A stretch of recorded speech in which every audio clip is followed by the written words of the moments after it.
ဆွေသားဘလို့ညက်မလဲဆိုရင်ဒီအဖျားလေးကိုယူနော်ယူရလိုမျိုးလေးခောက်လိုက်ပါရလား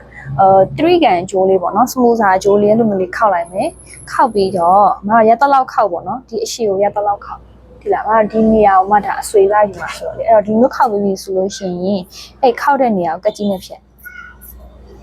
နော်သူ့ရဲ့အခောက်လေးတိုင်းဒါမျိုးလက်ကလေးနဲ့ထိန်းပြီးတော့ဖြတ်နော်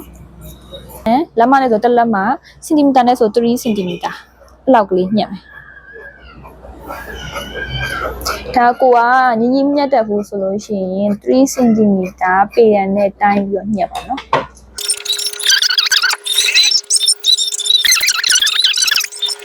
အပါဒီသူကလေအဆွေညှက်လိုက်တဲ့အခါမှာခြုံလေးဖြစ်သွားတယ်အဲ့ဒီအကုန်လုံးကိုဒီမျိုး၄တောင်ကြကြလေးဖြစ်အောင်တည်ထားမယ်နော်ခုအဆွေစားနှစ်ခုကိုဆက်နီးပြမယ်နော်သူကဒါလောက်ရင်တော့ကိစ္စမရှိဘူးပေါ့နော်တိုးနေရင်ဘယ်လိုဆက်ရမလဲဆိုတော့ဒီမှာဒါအလှနော်အဆွေစားအလှဒီဘက်ကလည်းအလှချင်းကိုပူးမယ်နော်ပူးပြီးဆိုဘယ်လိုလာမလဲဆိုတော့ဒီသူ့ရဲ့တောင်ကျွန်းမြင်ရလားမသိဘူးဒီအချုံလုံးနေရာနေပြီးတော့ဒီဘက်အချုံလုံးနေရာထိဒီလိုကန့်လန့်ချုပ်ဒါလေးတော့လို့ကွက်တိကြရမယ်ကြောက်ပြီဆိုလို့ရှိရင်ဒီဘက်တောင်ကျွန်းကနေလာပြီးတော့ဒီလိုချုပ်ချလိုက်မယ်အဲဆိုရင်ဒီလိုတောင်ပြတ်ချုပ်ပြီးရင်ဒီလိုလုပ်လိုက်အောင်မယ်နော်ဒီမှာရှိလိုက်ကလေးဆက်ပြီးသားဖြစ်သွားတယ်နော်သူအဆွေဆောင်ဆက်လို့ရှိရင်ဒီလိုမျိုးဆွဲပြီးဆက်မှာဒီလိုမျိုးဘယ်လိုပြောမလဲကိုလိုကောင်းတယ်ပေါ့နော်ဒီတန်တန်ကြီးဆက်လို့မရဘူးနော်ဒီလိုအဆွေပဲဆက်ရမယ်သူအဆွေစားမို့လို့လေအပြီးရင်မမဒါလေးကိုညှက်မယ်ပေါ့နော်ဒါမျိုးတသေးလေးညှက်လိုက်မယ်နော်ကုတ်လို့ရပါပြီဒါကိုအမအင်ကြီးမှာသွားပြီးကုတ်မယ်နော်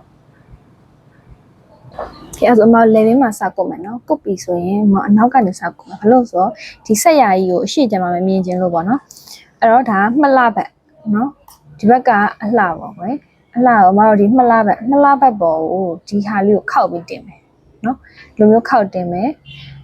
ဒီဟာအလှနော်မှလှအင်ကြီးပေါ်ကိုဒီအလှနဲ့သွားတင်ပါနော်တင်ပြီးပြီဆိုလို့ရှိရင်မအောင်ခြံထားတဲ့အတိုင်း1 cm ခြံထားတဲ့အတိုင်းနေမယ်နော်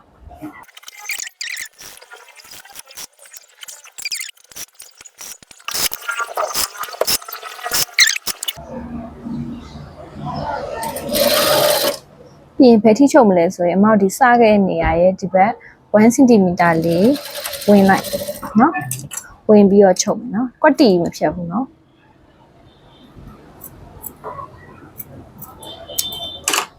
ဒီမှာ1 cm လေးဝင်ထားရနော်ဒါမျိုးလေးဟာပြီးရင်မမဒီချုပ်စာကိုနည်းနည်းလေးတိပေးဒီမှာဆိုရင်ချီမင်းလေးပါတယ်အနားဖွာနေရရှိရတဲ့အတွက်ဒါကိုနည်းနည်းညှိမယ်နော်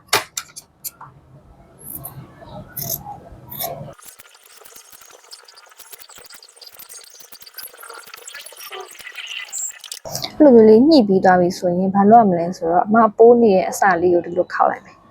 ခောက်ပြီးတော့ဒီမြင်းချုပ်ထားတဲ့မြင်းနဲ့ကွက်တိပေါ့နော်ဒီလိုလားခောက်မယ်နော်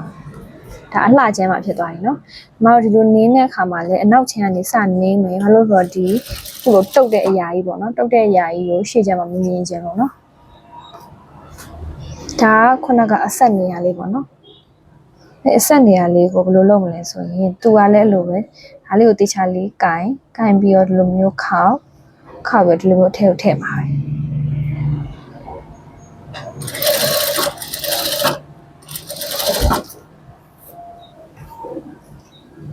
ဒီဘက်ထိတစ်လျှောက်လုံးဒီလိုမျိုးအစာလေးကိုအပေါ်အစာလေးကိုခောက်ပြီးအထဲကိုသိမ်းပြီးချုပ်နော်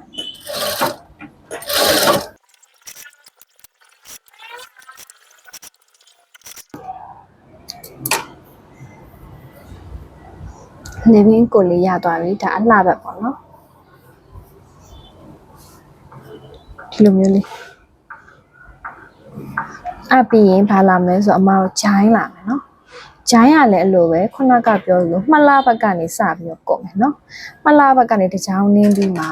လေဘင်းကိုတို့လိုပဲအလှဘက်ကိုသွားခောက်မယ်နော်အဲ့တော့အခုဒါဂျိုင်းနေရပေါ့နော်ဒါမှလှဘက်မကင်းချီပိုင်းရှိရဲ့ဘက်နော်အဲ့မှလှဘက်ကိုမဒီအစလေးကြတော့အလှဒါအလှနော်အလှနဲ့သူ့ရဲ့မှလှကိုသွားတင်မယ် ဒီမှာကျတော့ဘာမှခောက်ဆရာမလိုတော့ဘူးဘာလို့ဆိုတော့တော်တာဘီးလीနော်ဘီးကဒါကင်းချီ size ထဲပါသွားမှာဆိုတော့ဒီတိုင်းပဲတင်ပြီးတော့1 cm နော်1 cm ချုပ်ရုံပဲအဆုံးမှာတုပ်မယ်ပိုတဲ့ဟာကိုညှပ်လိုက်မယ်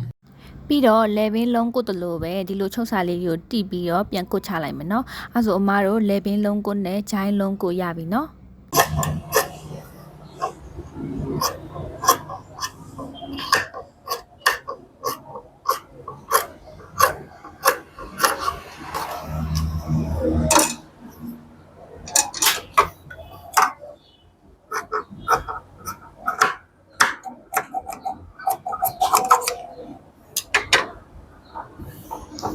ပြီးရင်ဘာလုပ်မလဲဆိုတော့ဒီအစလေးဒီလိုခောက်ပြီးတော့ဒီလိုပြန်ခောက်ပြီးတော့ဒီမှာခြုံချောင်းနေမယ်နော်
အဲ့ဆိုရင်ဒီဘက်ဂျိုင်းလေးကုတ်ပြီးပေါ့နော်ဟိုဘက်ကိုလည်းဒီလိုပဲကုတ်မယ်အခုပြသွားတဲ့ဒီတိုင်းပေါ့နော်ဒီလေဘင်းမှာ